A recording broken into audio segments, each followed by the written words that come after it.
Yes, good morning mga kasidik. Gikan di ay ko dito sa Bihiya, Kawayan mga kasidik kay hing-adto ko sa akong uyuan nga si Jimmy Dignos kay gisugo ko sa akong manghod nga si Rene Subito nga papaliton ko dito sa ilaha og buwan. Garabananas tang malasa kay wa naman di ay sila dito nagpuyo, namalhin naman di ay.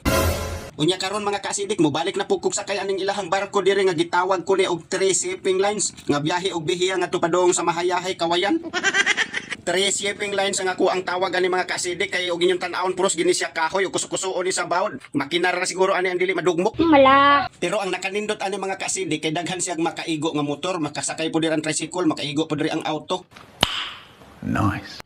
Unya nakanindot ani mga kasidik kay dili na mag-agad sa uban basta naa nay suod, mularga dayon ni sila kay naa man ni daghan man magsugat-sugat sila nga mga 3 shipping lines.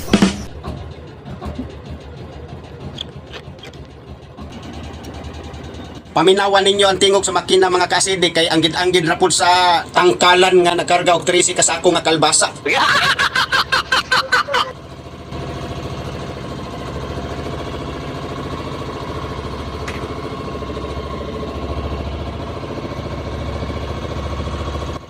Kaning katapad na ako mga kasidik, mura magpamilyar na ako ni pero naaara ang kasugat namo mga kasidik nga 3 shipping lines gihapon mga kasidik. Kung diha o og dili lang nakasalipod diha makita lang ta nato dito ang naaro ug ang naarong jut.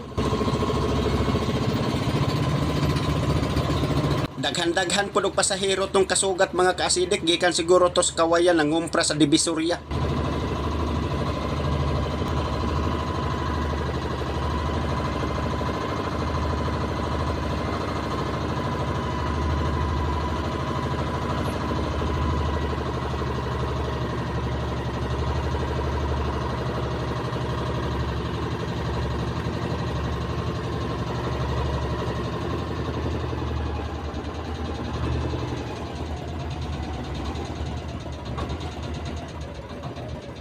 Alright, padunggo na may mga kaasidik, nakanindot ani kay G's Ray Plete, libre na ang driver. Uy, sana all. O nya, ari na lang ko diri magpalit og buwad mga kasidik sa Divisoria kay mao may tugon sa kuang manghod nga kana kunong na ay tiki-tiki nga sagol munang ako siyang palitan aning tag 180 ang kilo nya 4 ka kilo ning gipatimbang nako.